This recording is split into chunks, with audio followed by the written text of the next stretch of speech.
Hi everyone, another deck review today. Sorry if I'm doing too many deck reviews and not enough jolly chats with other tarotists, but life is a bit complicated at the moment and deck reviews are very simple. I don't have to brush my hair or powder my nose to do a deck review, I just review it, don't I?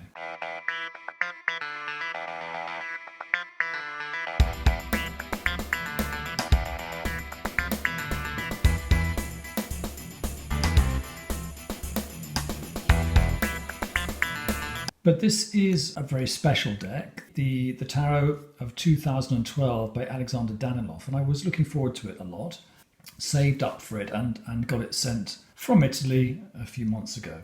And I've been thinking about this for a long time, trying to get to grips with this deck. Let's have a look. The first thing that I noticed when I took it out of the packet was that the cards don't fit, the images don't fit the card shape particularly well, and I mean maybe that's a style point. What I mean is that these, if you look in the corners here, you know that there's less space here than there is here, and that might sound very kind of anal to you, but it seems to me that if you're designing a pack, you put in so much time and love into it, and it seems a pity that such a basic part of it is not quite right. Anyway, these cards are clearly extremely stylish. The style is very attractive and very intriguing. It seems to be a mixture of elements, and they all go into the pot, and the question is, do they cohere into an overall style? My feeling is that the artist seems to have changed course a couple of times in the course of drawing this deck. And so, although each card in itself is an object of great beauty, the pack itself I find rather confusing. There are, a number of references here. There's Gothic. I mean, that's quite Gothic, isn't it? The figures, the nudes are fairly Gothic. And here we have something pre-Gothic, I would say, classical world, ancient Rome with a bit of modern fantasy thrown in. By Gothic, I mean sort of high medieval, I suppose. And that, to me, looks like another high medieval image. Then we have things like that card that look more like early Renaissance, with this architectural thing happening. And then we're clearly back to the High Middle Ages again. I think that the Major Arcana is very nice. There are also interesting stylistic decisions which the artist has taken that puzzle me. Here we see the Hanged Man, and you see the joints on this figure. They've got little pins, little dots on them that imply that this is a flat paper puppet, which I have no objection to. And you find in the deck a number of the cards seem to be flat paper puppets, but some of them aren't, and that puzzles me. And another recurring theme of this deck is the faces. The faces seem to be masks, and not only that, the noses seem to be somehow traumatized. And I actually wrote to the artist on Instagram and asked him why and what this means. The noses seem to be false noses, and not only that, but they seem to have a little ring coming out of them, and it's just such an incredibly eccentric thing to have. It's stylish, but I would love to know more. And here we have the devil, who seems to be a flat paper puppet. These funny rounded pinned joints that you get on that figure. A lovely tower. And whereas, as you can see, some of the nudes are not puppets, they clearly have proper joints. And also, some of them, some of the more innocent figures in the tarot seem not to have masks and seem not to have traumatized noses. I mean, is that because this fake nose means that someone's nose fell off due to some awful disease like syphilis or leprosy, and the younger, more innocent people don't have this disease? I don't know. As I say, I asked the artist, but answer came then none. So these are very, very detailed, very generous, very suggestive pictures in which a lot is going on, and there is a lot of thought that's gone into it. There's the traditional walled garden has really become something very special in that one. Sun, Judgment, and the World. Okay, so that was the Major Arcana, and I'm delighted to say there's a blank card. That's the back, by the way, a very nice back.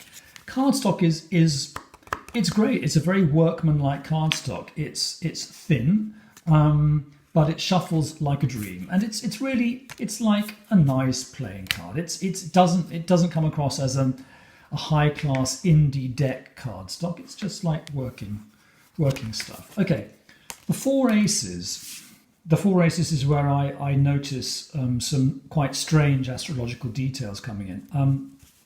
The artist has chosen to put the 4 fixed astrological signs in these Four Aces. Most clearly then, a lion and a bull, Leo and Taurus. And then we have a water carrier here for Aquarius, and an eagle, which is the symbol for Scorpio. What bothers me is that the lion is with rods fire. The bull is with discs earth. And Aquarius is with cups. And he clearly assigns cups to water here. We have a fish and a boat. But Aquarius is, of course, an air sign. And so we have here the eagle of Scorpio, which is, alas, a water sign, being assigned to the Ace of Swords. So that actually bothers me. I mean, because when I'm reading cards, I actually look at the images and I work with these details. And if the details are just clashing, I'm confused. Okay, so let's look at the suit of swords. I think swords is probably his best suit here. The swords all look like swords. My overriding criticism of this deck is that there is not enough, it's not systematized enough. There's too much. It's too tricksy. There's too much imagination. There's too much imagination running wild. Anyway, but this is lovely. We got, they're not in order. The 7, the 9, the 2. Here we have a 2 as a paper doll here. A splendid 5. A nice 6. A splendid 3, but then the 3 is always splendid, isn't it? A horrendous 10 of Swords that frankly seems to be standing in front of some sort of vagina symbol, but then why not? 8 of Swords there, and a lovely 4 of Swords. Let me show you what I mean by too much imagination in the suit of Cups. That's a very nice image. We have the lovers with articulated fake limbs, but no traumatized noses yet. So they are all innocent and nice. There we have the 7 of Cups. I like that. And 3 of Cups I also like. 10 of Cups I like. 9 of Cups. I'm not a big fan of the 9 of Cups because it's not really entirely clear to me where the 9 cups are. So, is that a cup? I guess it's a vessel. 1, 2, 3, 4, 5, 6. 1, 2, 3, 4, 5, 6, 7, 8, 9, I suppose. But you kind of have to hunt the thimble slightly to find, or maybe that's a cup, But it's any man's guess, and it's a bit like a puzzle. It's a bit like an intelligence test. 5 of Cups, fine. 6 of Cups, fine. And 7 of Cups, like it's a puzzle, isn't it? Where are the cups? Okay, they're hidden. Fine, but it's not. when I'm reading tarot, I don't want to have to undergo an intelligence test every time. I want to read the tarot. I want I want the cards to work, as I've said repeatedly, like hieroglyphics, like a kind of shorthand to help me to channel these messages. So here we are in coins. I haven't put them in order. 5 of coins. Okay, fair enough. I can kind of see 5. Sorry to be so grumpy. I've got a slight headache today, but also I am serious about this review. 2, fantastic. 6, very nice. The artist has quite a gothic imagination, and I'm not quite sure whether I want to deal with, full-on nightmares like that every time I pull out my tarot cards. The 4, that clearly has a very strong feeling of 4 of coins, but it's not entirely clear where the 4 coins are. 7, fine, but they're all different. In most tarot packs, the swords or the coins or the cups are like little tokens. They repeat, don't they? They're like, that's what happens in playing cards. The 10, the 3, and what is it? The 8. Okay. Let's have a look at batons. And again, I think another case of just really too much variation. In this one, the batons are all different kinds of weapons. The 9 of batons. In that one, they're just, they're sticks holding up the canopy. Then they're nice sort of clubs, I suppose. Clubs again. All sorts of things flying through the air. Sticks that you have to carry home. Sticks. And then all sorts of things that you might carry with you in a victory parade. Now we come on to the court cards. And for me, the court cards are not particularly easy to read, even when you have been with the deck for a few weeks. And I think, charming though they are, this is why I would not work with this deck. The style changes again. It feels a bit like Alice in Wonderland. The 4 knights are lovely. There's another knight, and and they're sexy if you like, and they're very magnificent creatures. But it's not really clear who is in which suit. Here's coins, and I have to say I cannot see a coin in that image. There's a globe. Maybe those are coins. That's the Queen of Coins. That is the lovely Knight of Coins. I like that. That's the King of Coins, and well, he's got a sort of a shield which features an elephant rather than a coin, and then he's got, I guess, some coins around his neck. And there we have the lovely Page of Coins holding a coin-like object. Cups. A lovely Knight of Cups, no particular problem there. A Page of Cups holding a cup. A King of Cups with a cup on his shield, and a Queen of Cups. Okay, so I call those quite clear. Batons. Here, batons becomes a tree and a club encircled by a salamander. So that's the first time batons have been there's a sprouting tree and a flaming club. And that's sort of how they stay throughout this suit. So this is the King of Batons, and you could be forgiven for saying, well, how do we know this is the King of Batons? There's a lion, which means fire. And if we zoom in, okay, we can see here a tree, this time with fruit, and apparently a burning club there. Not terribly apparent, I have to say. Queen of Batons holding a baton, Knight of Batons holding a tree. That's a lovely image. I mean, even though he has a traumatized nose, I like these individual cards.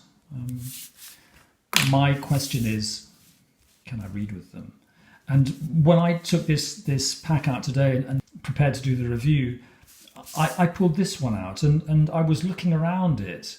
I was actually trying to work out who this guy is, because he's got a banner here and he's got a symbol, and it's a bird holding a ring. Well, I suppose birds fly, so I suppose that's air, so I suppose that's a sword. And there actually, then I thought, oh, silly me, there is a sword here. He's the Page of Swords. I just hadn't noticed it. Probably because I'm just basically confused by this pack. Queen of Swords, holding a sword. King of Swords, he's got a proper sword there. and the Knight of Swords, clearly the Knight of Swords. So that's my take on the 2012 tarot by Alexander Daniloff. My flatmate Jacopo says this is an absolutely splendid tarot, and he thinks I'm being an old fuddy-duddy and a bit too fussy, and that I should just give it a chance and read with it a few times and see if it, starts to charm the socks off me. I have tried to read with it, and I find it very difficult to read with. So I will probably keep it in the hope that it turns into a collector's item. If I can't pay the rent, I'll sell it, but hopefully it won't come to that. But anyway, nice to see this tarot. It's very highly thought of. It appears in the Taschen tarot book by Jessica Hundley, which came out a few months ago. And there's a huge reproduction of the Emperor, and so I imagine it will probably be very popular. I'll be back in a couple of weeks with something else on the theme of tarot cards, as is my wonted wont. Bye now, everyone. Bye.